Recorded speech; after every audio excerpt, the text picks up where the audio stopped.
नमस्कार दोस्तों, स्वागत है आपका आपके अपने YouTube चैनल जानकारी आज तक में। तो दोस्तों आज हम आपके लिए एक नई अपडेट लेकर आए हैं। तो ये अपडेट है दिल्ली पुलिस भर्ती के रिगार्डिंग।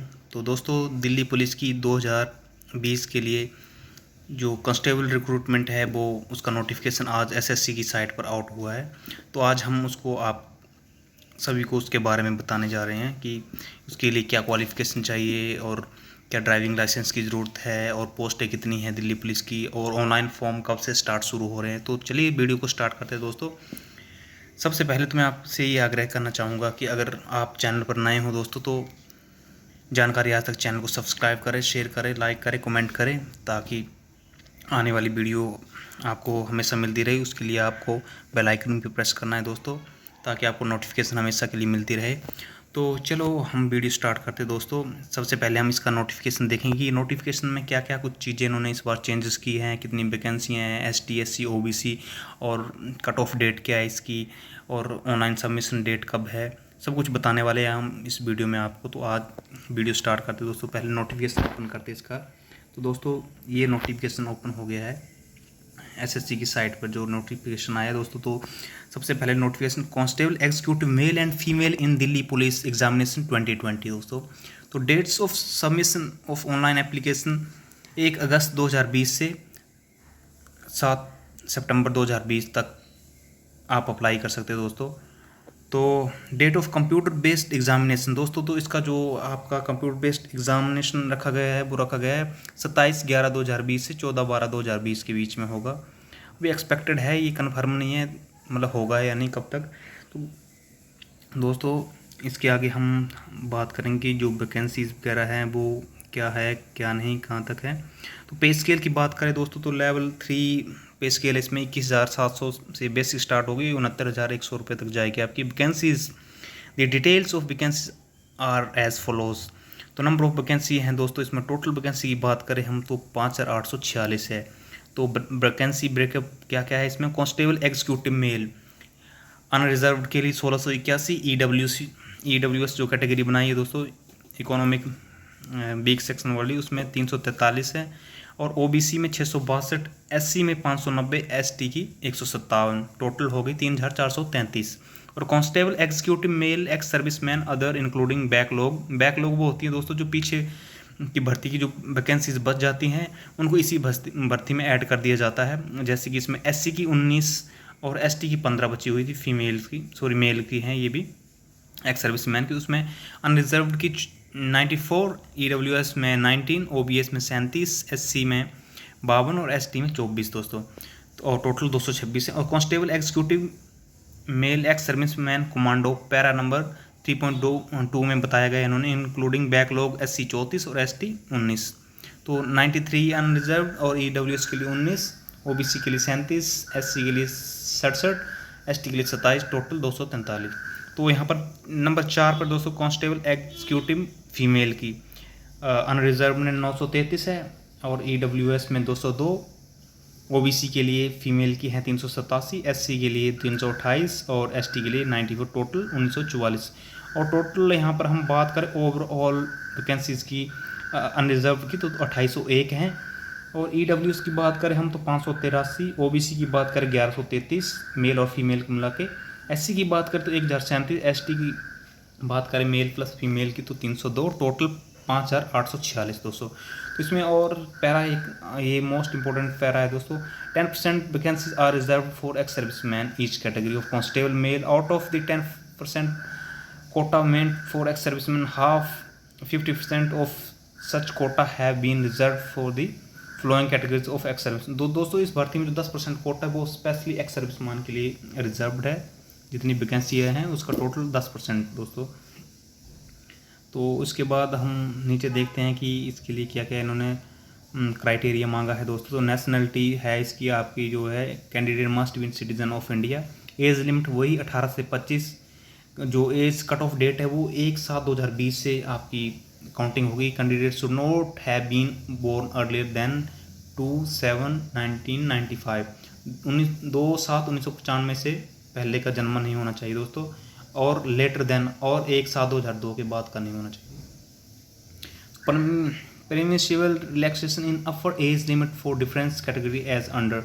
तो इसमें जो SC/ST को छूट है 5 साल की, OBC को 3 साल की, जो स्पोर्ट्स पर्सन डिस्टिंक्शन वो हैव रिप्रेजेंटेड स्टेट लेवल उसको 5 ईयर की, जो स्पोर्ट्स पर्सन दोस्तों इंटरनेशनल लेवल तक का खेला हुआ है उसको ये वैसे ही है। डिपार्टमेंट कैंडिडेट को 40 साल तक की छूट है, और मेन नीचे, और SC/ST का जो डिपार्टमेंटल कैंडिडेट है उसे 45, और OBC का जो डिपार्टमेंटल कैंडिडेट है उनके लिए 43 तक छूट है। तो आपको और नीचे हम दिखाने वाले हैं wards of Delhi police person in multitasking police belonging to SC/ST OBC hill area category will not be entitled double election. तो उसका वार्ड ऑफ दिल्ली पुलिस उनके जो मतलब मल्टीटास्किंग स्टाफ है उनके जो उनसे जो संबंध रखते हैं, उनके बेटे बेटियां जो भी हैं उसमें इनको डबल कोटा जो रिलैक्सेशन है वो नहीं मिलेगा दोस्तों।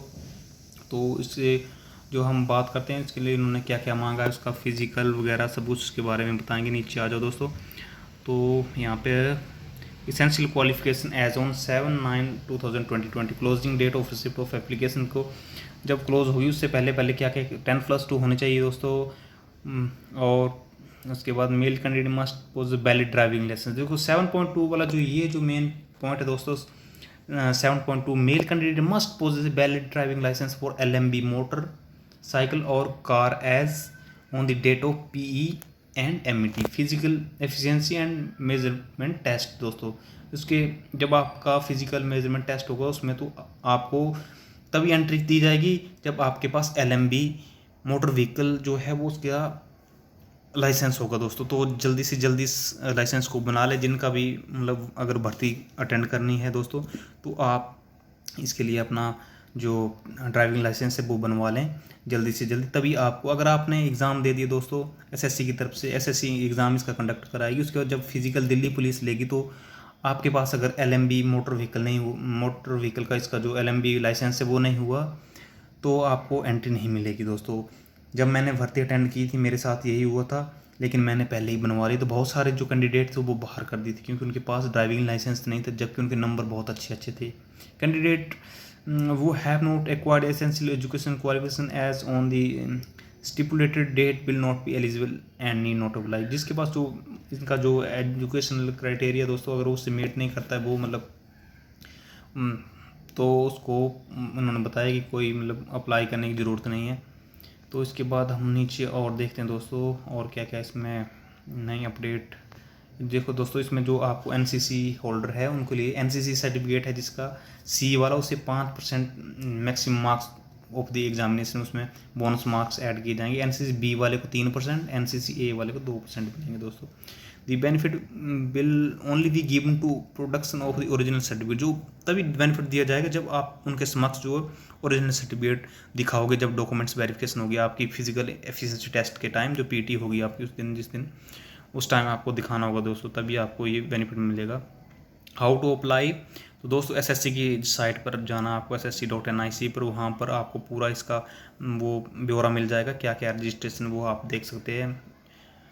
लास्ट डेट आपको बता ही दी है दोस्तों क्या है। Application fee, mode of payment, fee payable RS 100 पे, 100 रुपये की फ़ी है दोस्तों, ज़्यादा नहीं। SC/ST को तो आपको पता होती नहीं है, और ESM वालों को भी छूट होती है आजकल।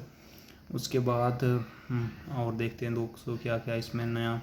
Centre for examination, centre for examination तो ये दे रखे हैं सेंट्रल रीजन में, क्या भागलपुर, दरभंगा, मुजफ्फरपुर, पटना, और ईस्टर्न रीजन में पोर्ट ब्लेयर, रांची, ये जो आपके आप कोई भी चूज़ कर सकते हो इसमें से जिस रीजन के हो। जैसे आप दिल्ली हरियाणा के तो आपको नॉर्थ रीजन में आएगा तो वहाँ से आप अप्लाई कर सकते दिल्ली के लिए। और नीचे और देखते स्कीम ऑफ एग्जामिनेशन दोस्तों, ये बहुत ज़रूरी है आपके लिए बताता हूँ। The examination will consist of computer based examination, physical interviews and measurement test followed by the medical examination of the recommended candidates. दोस्तों सबसे पहले आपका कंप्यूटर बेस्ड होगा, CBE होगा जो SSC कंडक्ट कराएगी। उसके बाद आपका फिजिकल मेजरमेंट होगा और फिजिकल एफिशिएंसी टेस्ट होगा। Marks scored by the candidate in computer based exam conducted in multiple shifts will be normalised by using the formula published by the commission through notice. दोस्तों जो आपके marks आएंगे तो उसको आपको पता होगा कि जो मल्टीपल शिफ्ट में बहुत सारी शिफ्टों में एग्ज़ाम होते हैं, तो किसी का पेपर नॉर्मल आता है, किसी का काफ़ी टफ आता है। तो उसको नॉर्मलाइज करने के लिए एक फार्मूला बनाया गया है एसएससी के द्वारा, जो कि उनकी साइट पे आपको मिल जाएगा। उसके हिसाब से आपका टोटल शिफ्टों को काउंट किया जाएगा और उस हिसाब से नॉर्मलाइज किए जाएंगे, वो आपके फाइनल नंबर माने जाएंगे दोस्तों। नॉर्मलाइजेशन होगा इसमें। The dates of examination indicate in notice are tentatively. जो डेट और एग्जामिनेशन मैंने पहले ही बताया दोस्तों, जो इंडिकेट की इन्होंने 14/11 की, तो 14 नवंबर की, तो वो अभी टेंटेटिवली उसमें चेंजेस हो सकते हैं आने वाले टाइम में। Computer based examination, the computer based examination will be consist of one objective type multiple choice question. 100 question आएंगे दोस्तों, मल्टीपल ऑब्जेक्टिव टाइप होंगे सारे। तो जनरल नॉलेज आएगा आपको, उसको 50 मार्क्स का होता है दोस्तों, और रीजनिंग होती है 25 मार्क्स की, न्यूमेरिकल एबिलिटी होती है 15 की।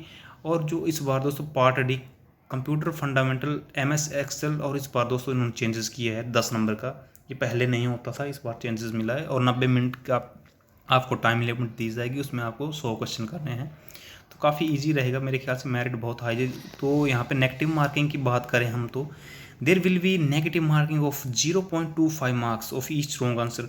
तो आपको 0.25 जो नेगेटिव मार्किंग है, अगर आप 4 में से एक क्वेश्चन गलत करते हो तो आपका 0.25 मार्क्स डिडक्ट हो जाएंगे दोस्तों। Candidate are therefore advise the keep in this mind while answering. जब आप आंसर दोगे तो उसको अपने माइंड में रख लेना कि 0.25% मार्क्स कटेंगे ये आपके। The computer based examination will be conducted in English and Hindi only. जो कंप्यूटर बेस्ड एग्जाम होगा तो सिर्फ 2 लैंग्वेजेस में होगा, हिंदी और इंग्लिश में। टेंटेटिवली आंसर की for the computer based will be placed on the commission website after the examination. Candidate may go through the answer keys and submit representation if any one payment of $100 per question within the limit given। अगर दोस्तों ये इसमें ये बताएगा basically कि अगर जो answer की है आपके एग्ज़ाम के होने पर तुरंत ही अपडेट कर दी जाएगी। अगर उसमें आपको लगता है कि आपको कोई क्वेश्चन गलत है तो ₹100 आपको पे करना होगा उनको, उसमें आप उस पर आपत्ति जता सकते हो। तो इसके बाद the syllabus of computer based examination, जो सिलेबस दिया हुआ है दोस्तों, जनरल नॉलेज में क्या क्या आएगा, और रीजनिंग, न्यूमेरिकल एबिलिटी में, कंप्यूटर फंडामेंटल में क्या क्या पूछा जाएगा, वो सब कुछ दिया हुआ है इस नोटिफिकेशन में। Physical endurance and measurement test, standard of physical endurance and measurement test are follows. तो फिजिकल जो स्टैंडर्ड टेस्ट है आपका, इसमें दोस्तों क्या क्या है। एज अप टू 30 ईयर, जो 30 साल तक है उनको 1600 मीटर रेस जो 6 मिनट में तय करनी है, और लॉन्ग जंप 14 फीट होगा उनके लिए, हाई जंप 3 फुट 9 इंच होगा उनके लिए। अबव 30 to 40, 30 से 40 तक की एज के जो हैं उनमें 7 मिनट में 1600 मीटर कंप्लीट करनी है, और 13 फीट उनके लिए लॉन्ग जंप है, और 3 फुट 6 इंच हाई जंप है उनके लिए। अबव 40 ईयर, जो 40 साल से भी ऊपर है उनके लिए 1600 मीटर 8 मिनट में है दोस्तों, और लॉन्ग जंप 12 फीट और हाई जंप 3 फुट 3 इंच है। तो अब मेन बात करते हैं दोस्तों हाइट वगैरह की। हाइट कितनी होगी, मिनिमम 170 सेंटीमीटर है दोस्तों। इसमें रिलैक्सेशन आपको पता होता है, हिल एरिज, गढ़वाली, कुमाऊनीज, गोरखास जो होते हैं उनको काफ़ी रिलैक्सेशन मिलता है। 5 सेंटीमीटर तो स्पेशली ST कैंडिडेट के लिए होता है। और दोस्तों उसके बाद चेस्ट की बात करें तो 81 सेंटीमीटर होनी चाहिए। मिनिमम ऑफ 4 सेंटीमीटर एक्सपेंशन, जो आपकी 81 मांगी है इन्होंने, उसमें आपको एक्सपेंशन मतलब फुलाव के साथ 4 सेंटीमीटर और बढ़ानी, 85 होनी चाहिए, तब आपको पास किया जाएगा। 5 सेंटीमीटर फॉर ST कैंडिडेट, जो रिलैक्सेशन है दोस्तों, तो ST कैंडिडेट को कम होती है इसमें। फिजिकल इंटरेस्ट फीमेल के लिए है, और रेस जो है वो अगर 30 साल तक है, 18 से 30 तक, तो 1600 मीटर 8 मिनट में। लॉन्ग जंप लड़कियों के लिए है 10 फीट, हाई जंप 3 फीट, और 30 से 40 साल की जो लड़कियाँ उनके लिए 1600 मीटर रेस 9 मिनट में, और लॉन्ग जंप 9 फीट है, हाई जंप 2 फुट 9 इंच। और 40 साल से ऊपर जो महिलाएं हैं उनके लिए 1600 मीटर रेस है 10 मिनट में, लॉन्ग जंप है 8 फीट और हाई जंप है 2 फीट 6 इंच दोस्तों। Physical standard, physical measurement of female candidate, physical measurement test will be taken only of those candidate who qualify the physical endurance test. दोस्तों physical जो measurement test है वो उन्हीं के लिए लिया जाएगा जो आपका ये है। Physical measurement test will be taken only those candidate who qualify the physical, जो फिजिकल एंड्योरेंस टेस्ट जो क्लियर करेगा उन्हीं की जो हाइट वगैरह चेस्ट वगैरह वो नापी जाएगी। हाइट लड़कियों के लिए 157 सेंटीमीटर है। रिलैक्सेशन जो छूट वगैरह है SC ST के लिए 2 सेंटीमीटर है। तो ये सब कुछ इस तरह से दे रखा है इन्होंने। मेडिकल स्टैंडर्ड वगैरह वही है 6/6, 6/12 आई साइट होनी चाहिए। Tattoos on various parts of body permission as per tattoos दोस्तों इसमें वैलिड हैं दोस्तों। तो content tattoos depicting religious symbol on figure and the name as followed Indian Army shall be permitted. अगर कुछ तरह का टैटू का रिलीजियस से रिलेटेड है तो वो अलाउड है दोस्तों। Location tattoos marks in the tradition, जो लोकेशन बॉडी पे मतलब कहाँ पर होना चाहिए, like inner aspect of the four arm but only left four arm में होना चाहिए दोस्तों। बीइंग नॉन सल्यूटिंग, जो इस हाथ से हम सल्यूट मारते उस पर बिल्कुल भी वैलिड नहीं दोस्तों। Size of must be less than, 1/4 से कम होना चाहिए दोस्तों जो टैटू का साइज है। पार्टिकुलर पार्ट एल्बो और हैंड, कोहनी और हाथ में जो होता है वो 1/4 भाग में होना चाहिए। तो दोस्तों ये थी आज की जानकारी दोस्तों। तो इसके लिए आप original in addition of the educational certificate in the mandatory to carry at least 2 passport size. जब आप वहाँ पर जब दोस्तों फिजिकल देने जाओगे तो आधार कार्ड या voter I D, driving licence, कुछ भी इनमें से जितनी भी आईडियाँ दे रखी हुई इनमें से आपको 1 या 2 आईडी लेके वहाँ पे जरूर जाना, तभी आपकी एंट्री होगी, अदरवाइज नहीं होगी दोस्तों। डॉक्यूमेंट वेरिफिकेशन में क्या क्या, candidate will be submit copies of वरिष्ठ document like matriculation, secondary, essential education qualification, जो दिया हुआ दोस्तों आपको इस फॉर्मेट में पढ़ने को मिल जाएगा, जो मैं आपको वीडियो के डिस्क्रिप्शन लिंक में इसकी PDF सेंड कर दूंगा, वहाँ पे अपलोड कर दूंगा, आप वहाँ से डाउनलोड कर लेना। और बेस्ट ऑफ लक दोस्तों। सभी लोग जिन का जो फॉर्म भरने का अभी एज है वो सभी भर लें। और यहाँ पे एक बात और दोस्तों ये बताना भूल गया मैं आपको, रेजोल्यूशन ऑफ केस टाई के, अगर आपका टाई हो जाता है किसी के साथ तो इसमें कैसे ये मतलब बाद में आपको किस कैंडिडेट को लेना है इन्होंने, अगर टाई होता तो सबसे पहले marks in the part A of computer based examination, अगर उनमें देखा जाएगा कि ए पार्ट में सबसे ज़्यादा नंबर किसके, उसको पहले वरीयता दी जाएगी, प्रेफरेंस उसको दी। अगर इससे भी नहीं होता, दोनों को सेम है, तो marks in the part B of computer based examination. फिर बी में देखा जाएगा उसमें भी सेम है, date of birth with older candidate place higher, date of birth देखी जाएगी उसके बाद, जिसकी ज़्यादा हाई होगी मतलब जो एज होगा उससे पहले दे। Alphabetical order of the name of candidate, alphabetical order भी देखा जाएगा, डेट भी सेम है दोस्तों, अगर जिसका पहले होगा, जिसके स्टार्टिंग का नंबर जो है नाम का वो पहले होगा, अल्फ़ाबेट उससे पहले दिया जाएगा दोस्तों। तो ये थी मेन इस दिल्ली पुलिस की खास जानकारी आपके लिए दोस्तों। अगर चैनल पर नए हो दोस्तों तो चैनल को सब्सक्राइब करें, शेयर करें और लाइक करें दोस्तों। आपसे यही उम्मीद करता हूँ मैं कि चैनल को ज़्यादा से ज़्यादा शेयर करें, सब्सक्राइब करें दोस्तों। जय हिंद, जय भारत, वंदे मातरम।